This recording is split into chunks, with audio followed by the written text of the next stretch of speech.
What's up guys, my name is Ace, and today we got the Season 4 roadmap for Modern Warfare 2 as well as Warzone 2, although they've dropped the 2 from Warzone 2, so now it's just Warzone apparently. And let's just dive right into this, keeping in mind I'm not going to get into the details of Warzone, but I am going to at least briefly cover Vondel, which is the new Resurgence map, largely because it actually contains several multiplayer maps as far as we can tell.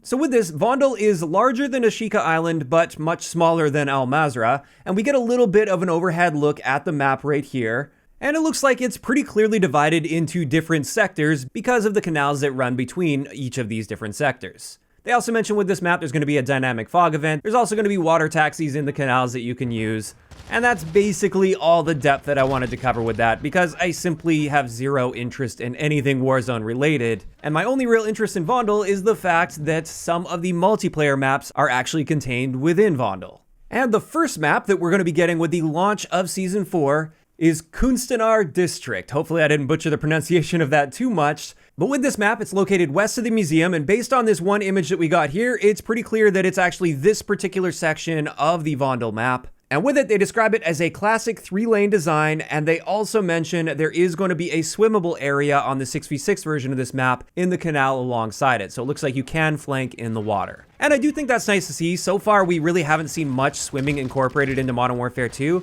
and I felt like it was a nice addition to Zarqwa Hydroelectric, for instance. As long as it doesn't completely take over the map, and as long as it's not really required to play the map, I actually really like the addition of limited swimming mechanics, and I'm glad to see that they're incorporating more of that.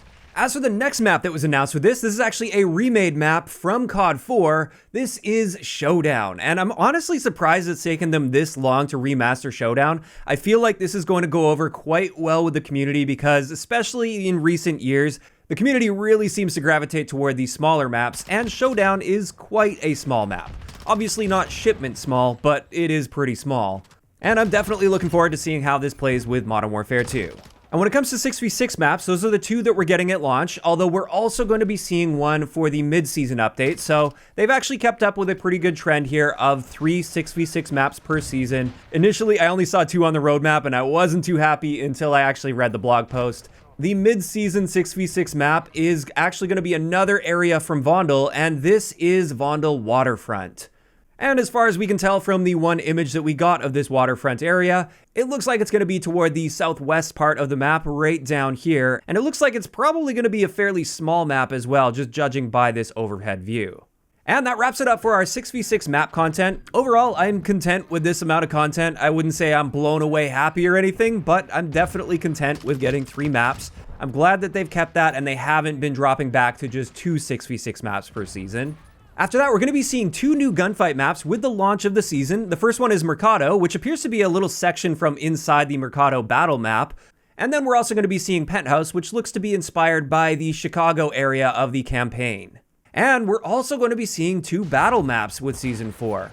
And both of these battle maps are coming with the launch of the season as well. The first one is MWII, or I don't know how to pronounce it, Marshlands. And this takes place in the region of Al Mazrah.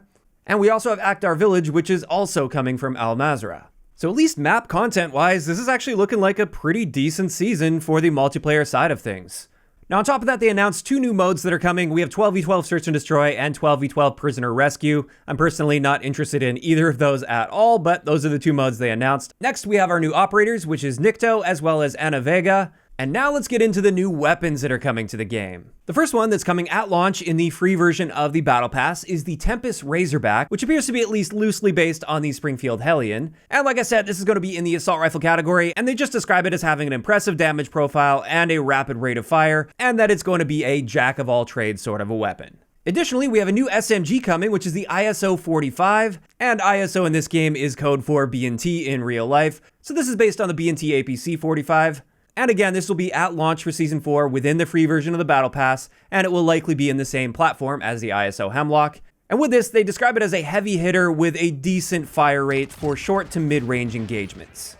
So it looks like that list of leaks weapons that I've been mentioning in a few videos in the past remains accurate to this point because we had the Springfield Hellion in there, as well as the B&T APC 45, and APC 9 is on there as well, but that wasn't mentioned here, so that's likely coming in the future as well. And then for a melee weapon, we're going to be seeing the Tonfa. So those are the only 3 weapons that they've announced for Season 4 so far. However, they did mention in the blog post that for the mid-season update, we're going to be seeing a redacted shotgun, which, based on the leaks, is going to be the Tavor TS12. So it looks like my predictions were pretty much on point here when it comes to what I expected to see for weapons for Season 4. And with that, that pretty much covers it for the important content multiplayer-wise with Season 4 that we know about so far. It is worth noting they are once again going to be having a new Black Cell Battle Pass, likely for that $30 price tag again. And we are going to be seeing another seasonal event. We didn't get too many details on this. It's just going to be called Assault on Vondel. And with that, I do also want to mention as well, there weren't any mentions of any gameplay changes, no patch notes or anything like that. But they did mention that that will be coming closer to the update, and that's to be expected. So just because they didn't lay out any gameplay related changes in this blog post, it doesn't mean we're not going to see any. This blog post was all just about the content that's coming. But I mean, with the way things have been going this year, I wouldn't be expecting a whole lot of gameplay related changes with this seasonal update. So I'm setting my expectations for that pretty low, but we will get more details next week. Now finally, I did want to wrap this video up with just a little bit of additional information and news that wasn't really talked about in the roadmap. First off, Call of Duty has launched a new account on Twitter called COD Updates. This is an official account that they're going to be using for live game issues, fixes, patch notes, and more. And I'm hoping this new account marks the sign of some changes coming to how they communicate with the community.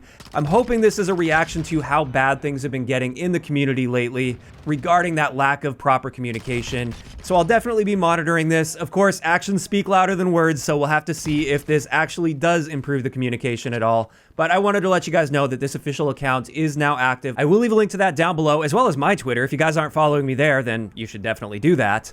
And then there is another bit of news that I wanted to just briefly tag on to the end of the video here. Some good news regarding the security issue with Black Ops Cold War that I made a video on last week, where there was a tool out there that was allowing people to obtain others' IP addresses in the game and also boot them from games and potentially DDoS them and crash their game. The good news here is Activision has sent a cease and desist to the developer of that, and that developer has confirmed they're complying and they're taking that tool down. So that is a little bit of good news to come from that.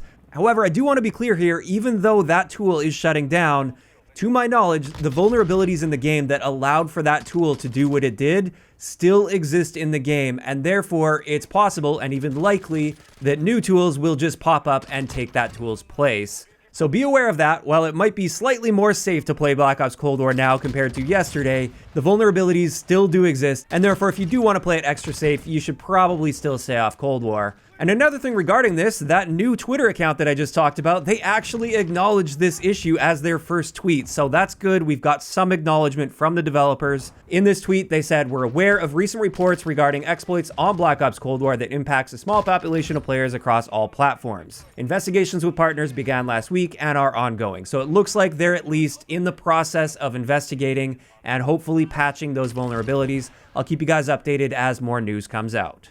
And with that, that is going to wrap it up for today's video on the Season 4 roadmap.